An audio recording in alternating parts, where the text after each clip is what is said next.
The one thing that the Democratic Party gives a shit about nowadays is just like protecting Israel. It's crazy.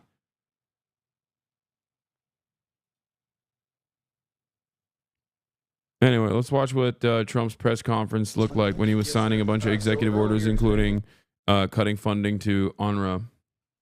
Before the press came in, you signed a commission appointing Chris Wright. Also, the United States government has officially flown undocumented migrants over to Guantanamo Bay for the first time ever, specifically for being undocumented migrants. Okay. And not because they're terrorists or whatever. Even then that, that is also not, that is also ridiculous. Your next Secretary of Energy. We have another commission prepared for your signature. Yeah. El Salvador has also mentioned that Nayib Bukele said that he would be open to using CCOT as a holdover facility for undocumented migrants away from the United States. It's like really, really horrifying shit. Okay. It is really, really, really horrible.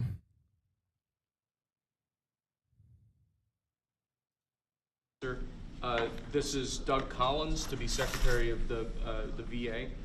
Doug Collins of Georgia. Two very good men.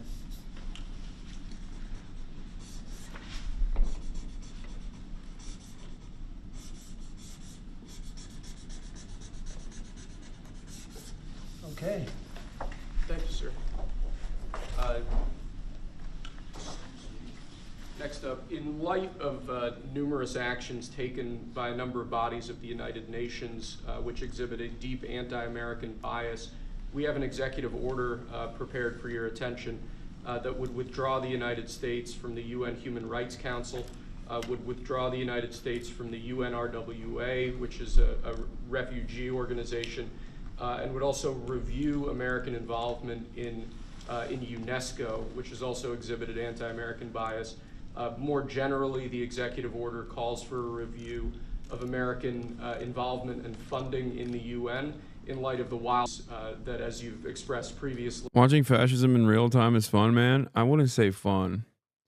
How does this lower the egg prices, guys? It's going to be shocking to... I have a shocking announcement. I don't think the egg prices are getting lower.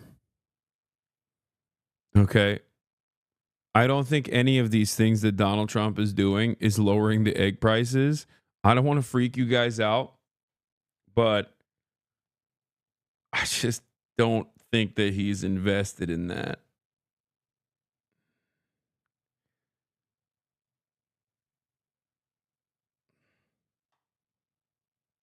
Use liquid eggs, you fucking idiots. Come on, dude. You think that's the point?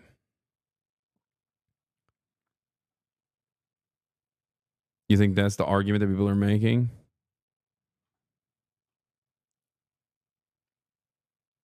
Do I have to describe it to you? Egg prices is just a standard for it's a thing that people point to. Of course not, but you get through. Dude, it's not about actually eating scrambled eggs, man. What are you talking about? It's just a standout.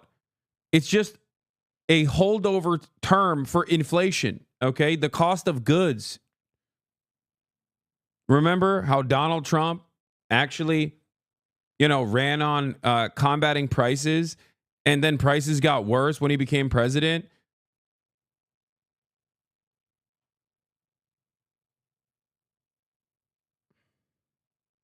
It's a proxy. Total aside, but those are more expensive than eggs. New Waffle House announced it'd be adding a 50-cent surcharge to all eggs sold at its location due to the soaring egg prices caused by the bird flu. Yep. Who would have predicted that his campaign promises are all lies? I mean, yeah, it's the easiest thing to say. I said it a million times over. Obviously, he's not going to lower the price of freaking eggs.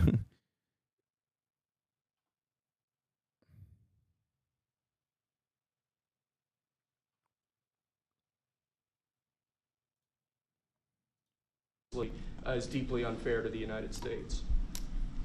So I've always felt that the UN has tremendous potential. It's not living up to that potential right now. It really isn't, hasn't for a long time. It has, there are great hopes for it, but it's not being well run, to be honest, and they're not doing the job. A lot of these conflicts that we're working on should be settled, or at least we should have some help in settling them. We never seem to get help. That should be the primary purpose of the UN, the United Nations. And again, it's got great potential, and based on the potential, we'll continue to go along with it, but they got to get their act together.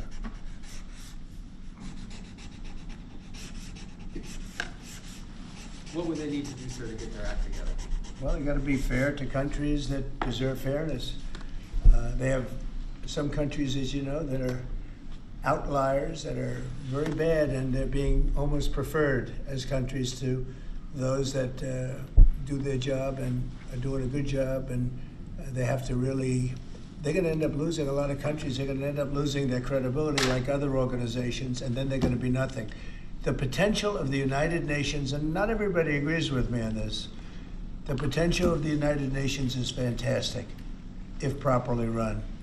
So we'll see what happens. How much money are you willing to take away from them? Well, we're taking away a little bit, but we're not looking to take away money. This is so important that we're really, as you know, the United Nations is largely funded by us. But, and it shouldn't be, it should be funded by everybody, but we're disproportionate, as we always seem to be. But it's something that if it ever lived up to the potential, right now it doesn't have that power.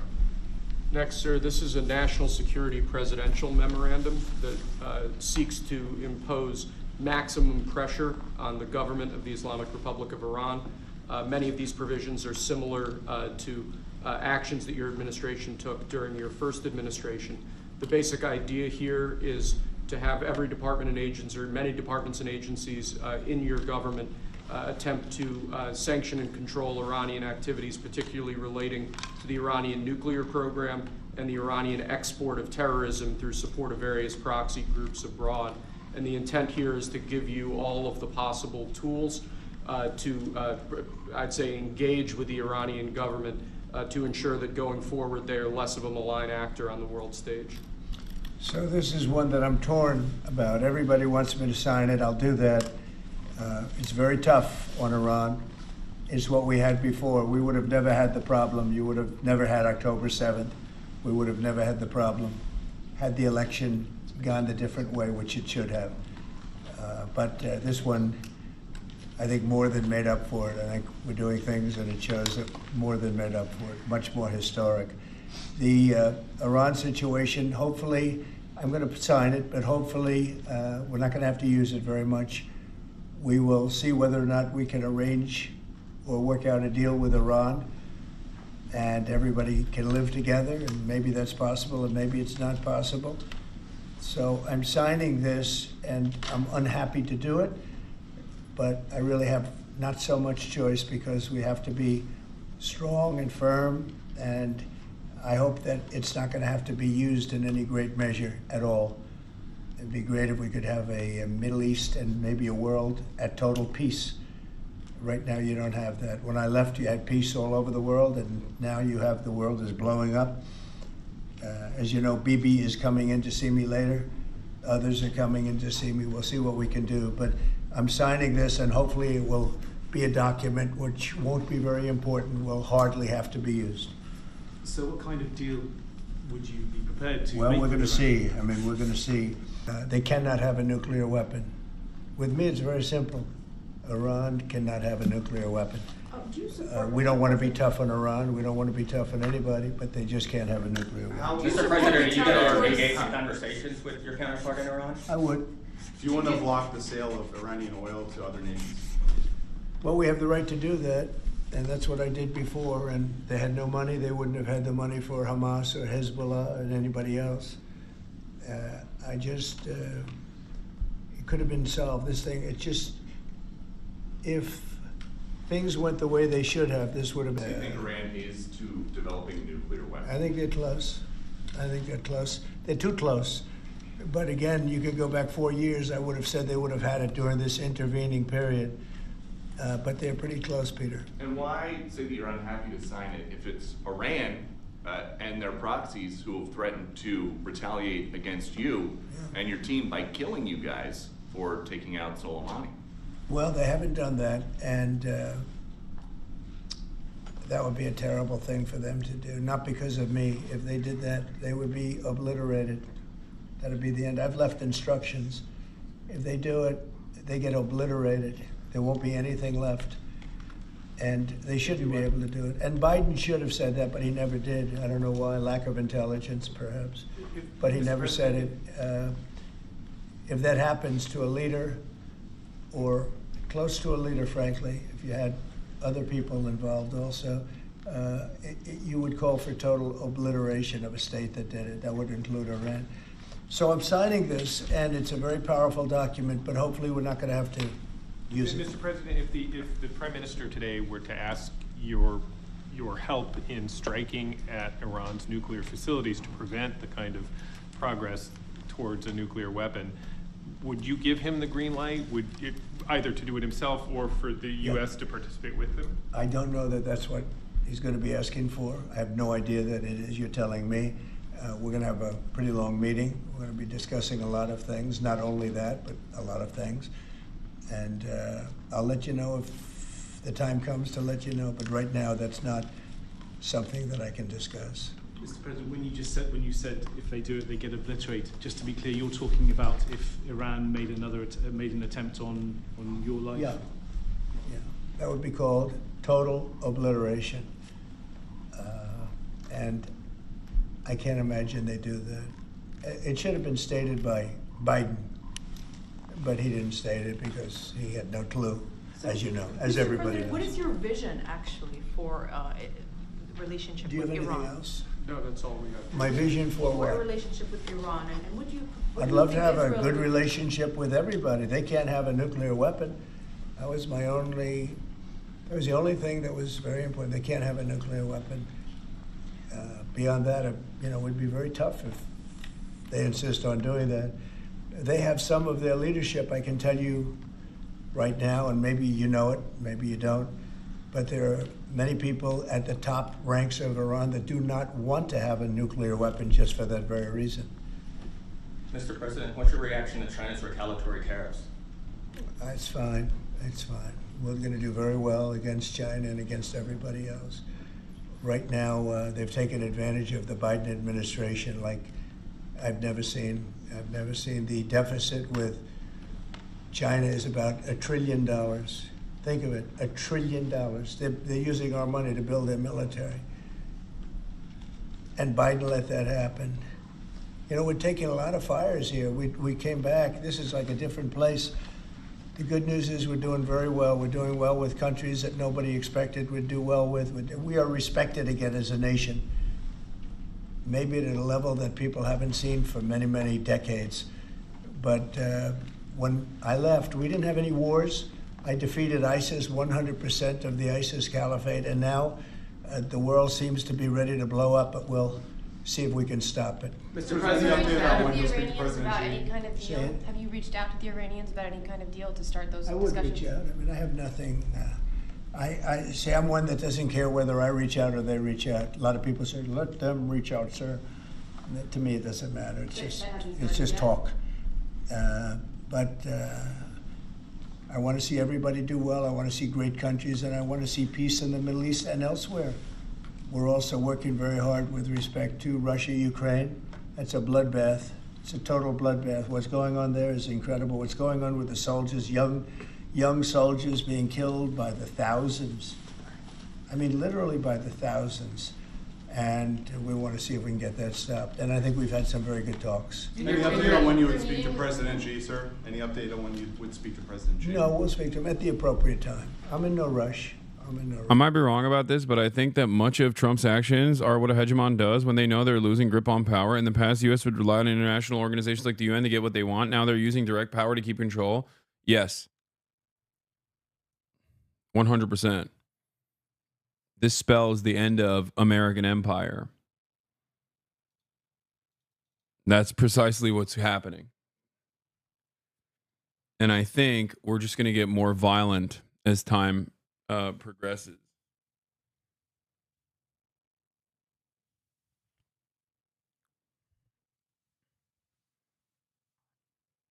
So more war, yes. More war.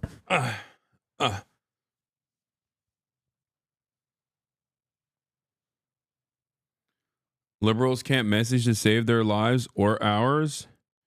I know. I mean, they're definitely nice JCP shirt, King. Oh, you could tell. Yeah, I'm wearing underneath this. This is the other sweatshirt that I got. It was like $10. Brand called Deluxe. I have no idea what it is, but it looked cool. It had a cool fit. Have you reacted to Giannis Varoufakis? Would love to see him on again to talk about this. Yeah, I'm down to have Giannis on when I'm back in America.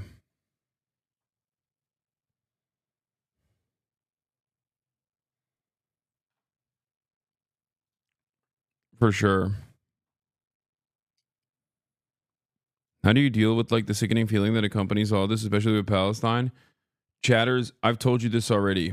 Being a leftist is being on the right side of history, being correct but too early, and also constantly getting yelled at, constantly engaging in constantly talking about things that are directly at odds with the powers that with the pre-existing hierarchy. You're going to lose a lot. Okay? That's it. You're going to lose a lot. So get ready for it.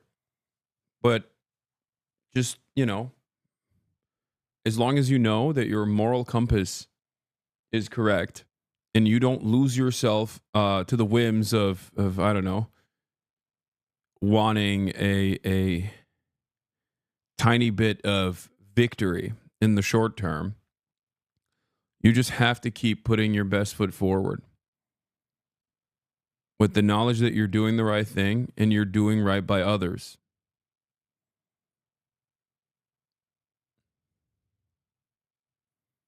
That's it. Like Jank and Anna lol. I mean, I've talked about this a lot. Reactionary thought is alluring.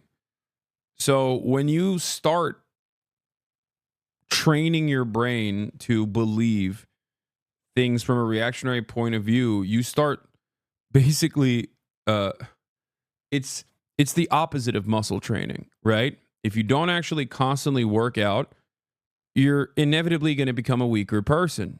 Your muscles are going to go away and then maybe even be replaced with fat. Okay? That's how I feel about critical thinking. If you engage in critical thinking and you constantly do it and you apply it all the time, okay, you cause that muscle not to atrophy. Reactionary thinking, on the other hand, is atrophy, and it slowly creeps in.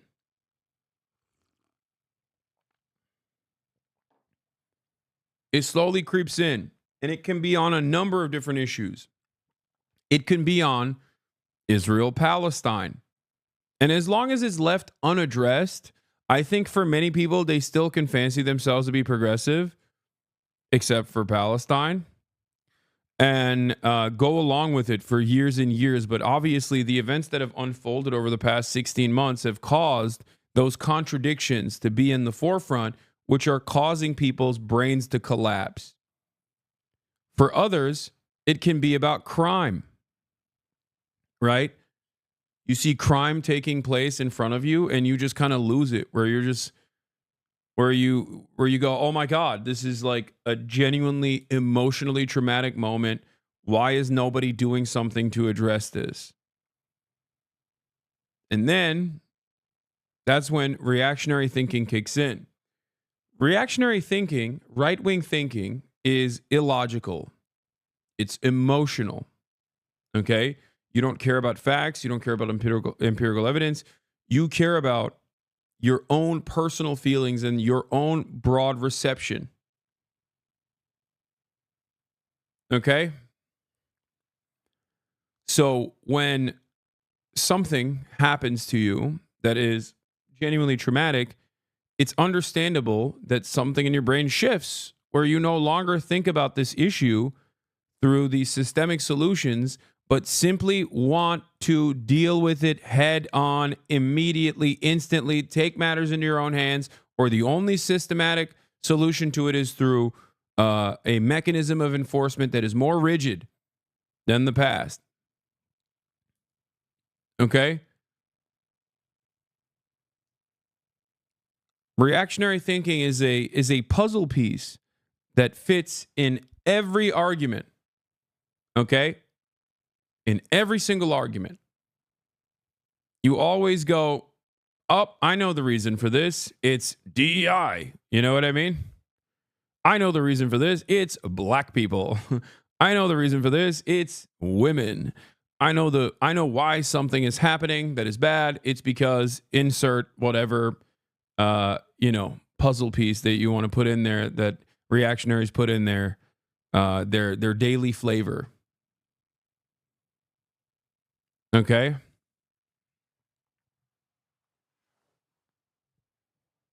It's illegals. And the interesting part about that is that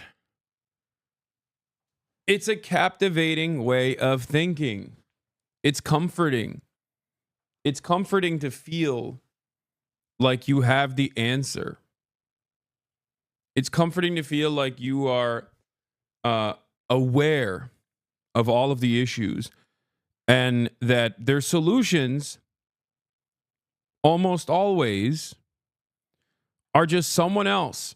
And especially when that someone else is marginalized, then it's much easier to tackle that problem.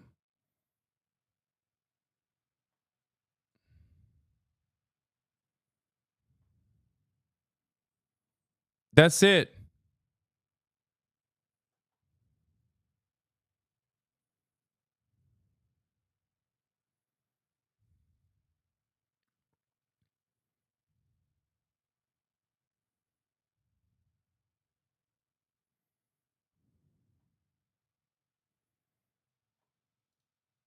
Do you, Not appropriate. do you think that conversation can lend itself to the type of freeze that it meant for the tariffs for Canada and Well, we'll Mexico? see. There are a lot of people who act like they're doing the world a favor by publicly espousing progressive politics, but the moment it affects them personally, they go full-blown reactionary because they now actually address their own biases. They just said everything you wanted them to say. Yeah, and I think that is actually part of the reason why it's pure projection when like Anna or other people will say like Hasan is totally captive. He's a slave to his audience. Am I radicalizing my audience because I'm a, socialist who loves undermining American empire by doing acts of terror, and I'm actually radicalizing my audience? Or is it actually that I'm a captive to my audience? I'm a slave to my audience, and I have to portray my point of view? Maybe it's neither of those things. Maybe these are genuine opinions that I hold, and I'm uncompromising and routinely yell at my own audience all the time when they say some silly shit.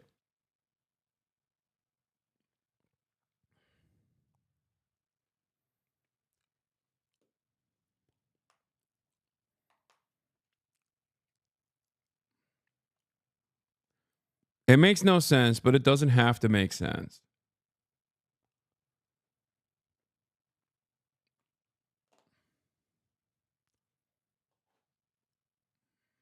So when someone like Anna says like Hasan is a slave to his audience, or Destiny used to say this all the time too, Epstiny, Sex Pestiny, Hasan is audience captured. Hasan is audience captured. When they say stuff like this, it's actually projection. It's no different than saying you're virtue signaling, right? You're coming to the conclusion that the values that I'm espousing are virtuous, but I simply cannot truly mean it. I must be doing it for some cynical reason. Because if you were in that similar predicament, you'd be doing it for a cynical reason. As a matter of fact, maybe you are actually advocating for the things that you're advocating for some cynical reason right now. That's all this is. Okay?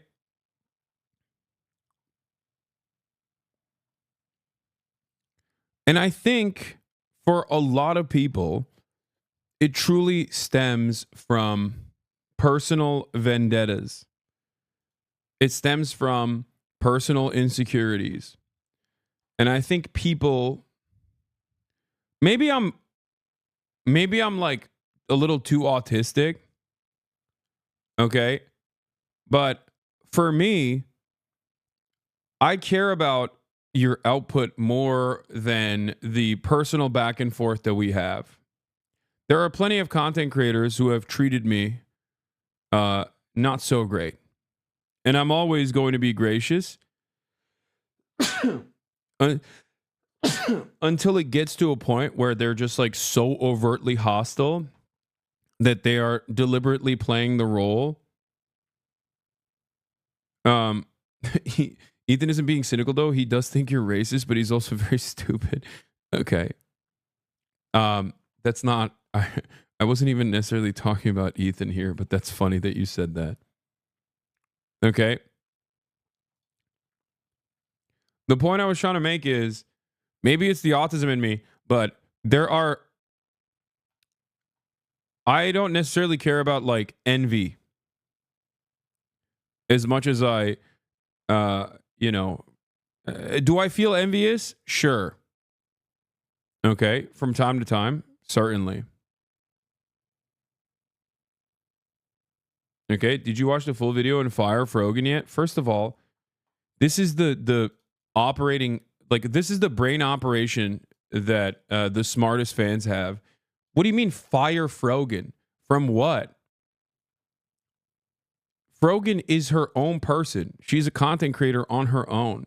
Yes, she mods in this community as well. But like, what do you mean fire Frogan? No. And the answer is fucking no. Over what? Hummus? Shut the fuck up. Okay. Oh my God, I can't believe she wanted to make a 9/11 cake.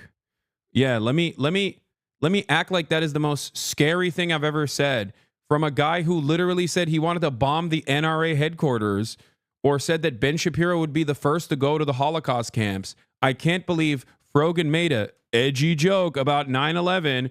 Oh no. Oh, she must be a terrorist. I guess you can only make edgy jokes if you're not a hijabi woman, you know? Like, what are we doing? Where is the consistency, guys? Come on. Also, it's so stupid. Envy and jealousy are different. Anyway, my point was that for me, I think a lot of people that end up trying to make these arguments about how like Hasan is bad for politics in he's radicalizing his audience, yada yada yada. I think a lot of those people actually unironically are coming at this argument from a place of not like a political disagreement, but they're coming at this argument from a place where they have disagreements over something else, maybe jealousy, maybe envy, maybe anger, right? Or resentment over something. But then they try to turn this into a political disagreement because everyone wants to moralize their consumption. Okay? Everyone wants to moralize their consumption. Everyone wants to moralize their call out. They can't just be like, I hate this guy. His vibes are off. Okay? Or they can't simply say, I hate this guy because he's successful and I'm not, and we're in the same field, right? Like, oh, I don't like that, he left the Young Turks and was able to reach levels of success on his own. It's not about that, right? It's not about that. It's actually because that person is like audience captured and that's the reason why he's advocating for the things that he's advocating for. He must not simply believe the things that he's saying. Like all of this stuff is just personal perspectives masquerading as a political disagreement. And as long as there is no real massive political disagreement, I will usually just like let it slide. I don't give a shit. Okay?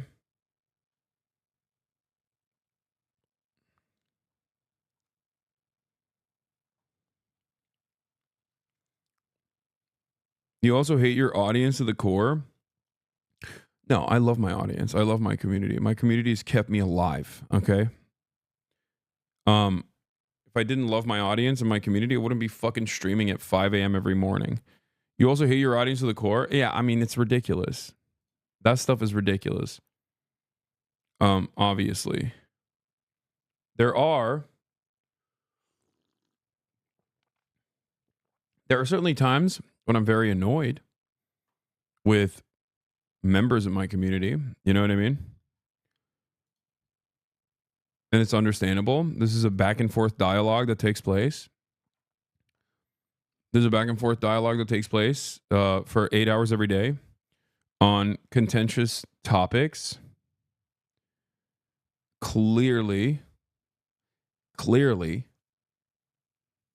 that presents hostility, that creates hostility, and it happens.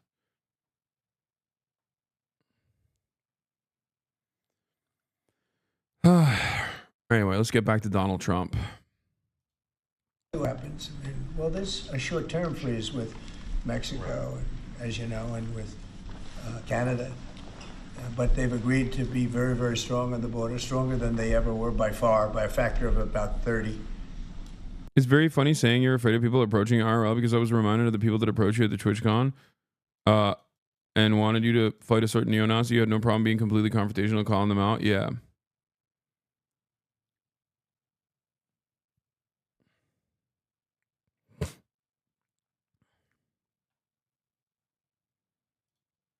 And in addition to that, as you can see, we've been strong because we've had numbers like you've never seen before. I mean, the border is now closed, really closed.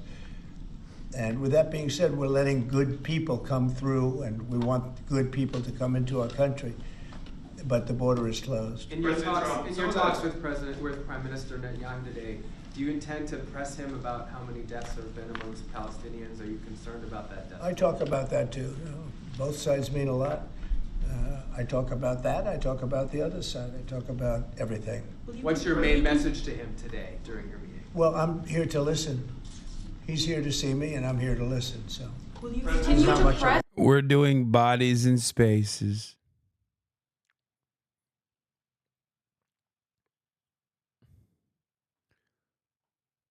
We're doing bodies and spaces. Benjamin Beebe's coming in. And he's gonna do standpoint theory. I'm here to sit my white ass down and listen.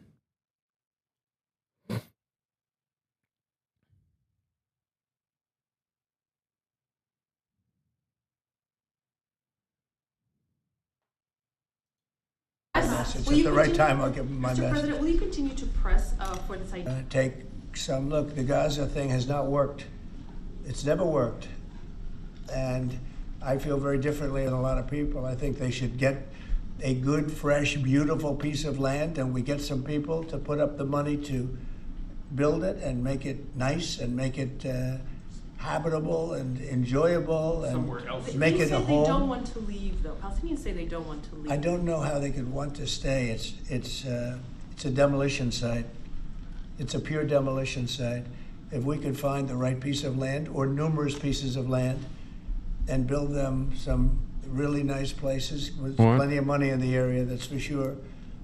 I think that would be a lot better than going back to Gaza, which has had just decades and decades of death. Where would those pieces of land be? Well, they could be in Jordan, and they could be in Egypt, and they could be in other places. Your point confused the fuck out of me. Are you trying to separate people's moral image away from their politics? What point are you trying to prove? Like, am I missing something? Don't morals also affect people's political reasoning and their ability to change things? Yes. I never said I separate people's morals. What? No, I'm simply saying that a lot of people's disagreements online, no matter how hard they try to make it seem like it's a genuine political disagreement, actually stems from petty jealousy, pure jealousy, hatred, spite. It has nothing to do with the politics. Okay? Most content creators, myself included, have a decent amount of narcissism in them. And no matter how hard they try to shelter that, that is what motivates them. Okay? I don't think I agree. Okay, well, you're not a fucking content creator, big dog. Sorry. I know these people personally. Okay? You know, you don't have to agree with me on it, but I'm telling you from my own personal experience, a lot of people act like they have these massively consequential disagreements, and many of them, I'm not even saying that there is nothing there, that their political disagreements aren't significant. There are definitely instances where you can have political disagreements. You're anti-Semitic. Okay, brother, come on. Let's be serious.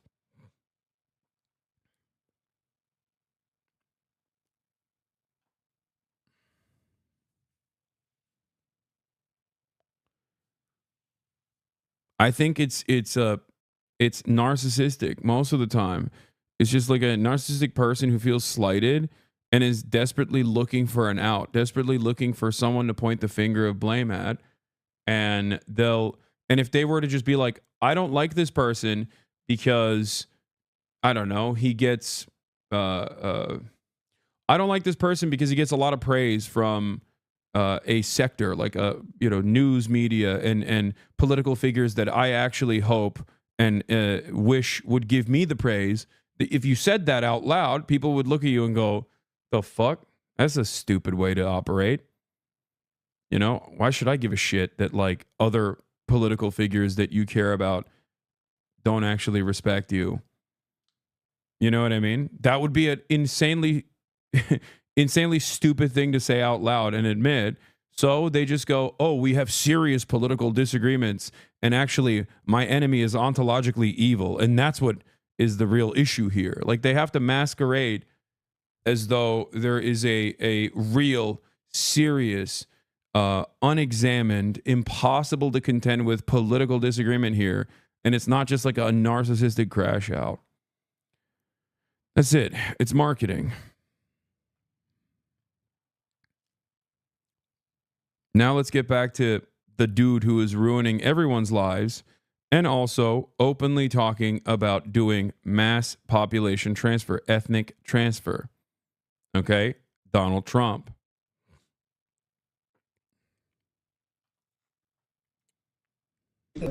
More than two, more than one, but you could have more than two. And you'd have people living in a place that could be very beautiful and safe and nice. Gaza's been a disaster for decades. Would the U.S. pay for that?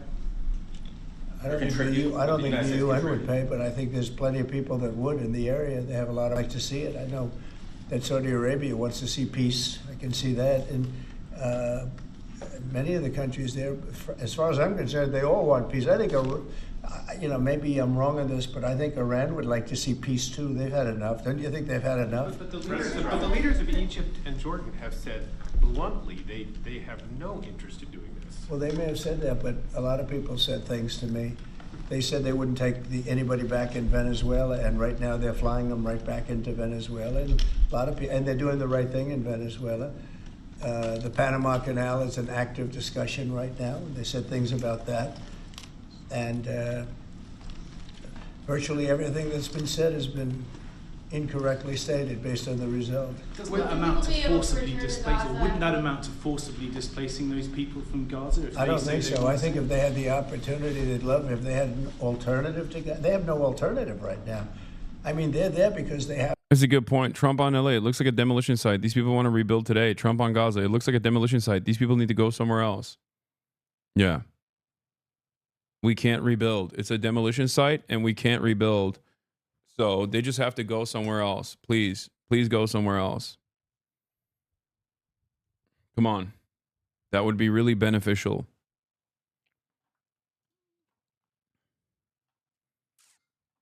Yeah.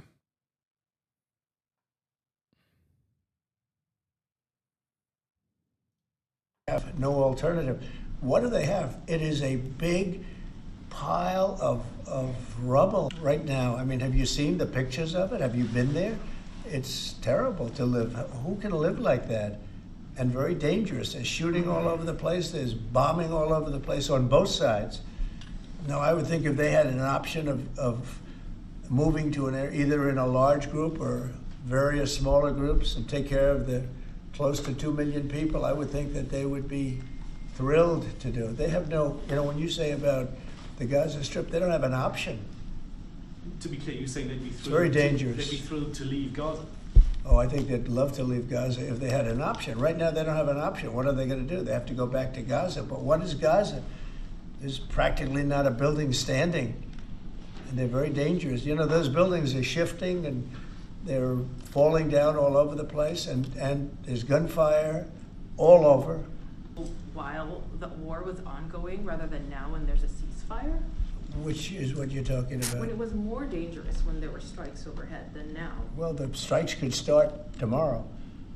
There's not a lot. Yeah, once again, it's just like the strikes, it could start at any moment. It could start tomorrow. Like as though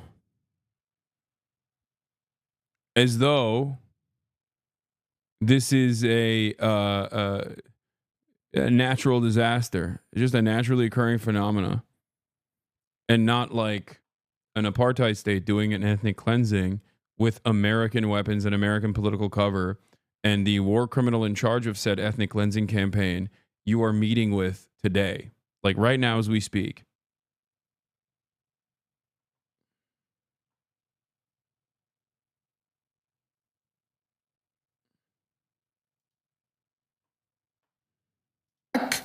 You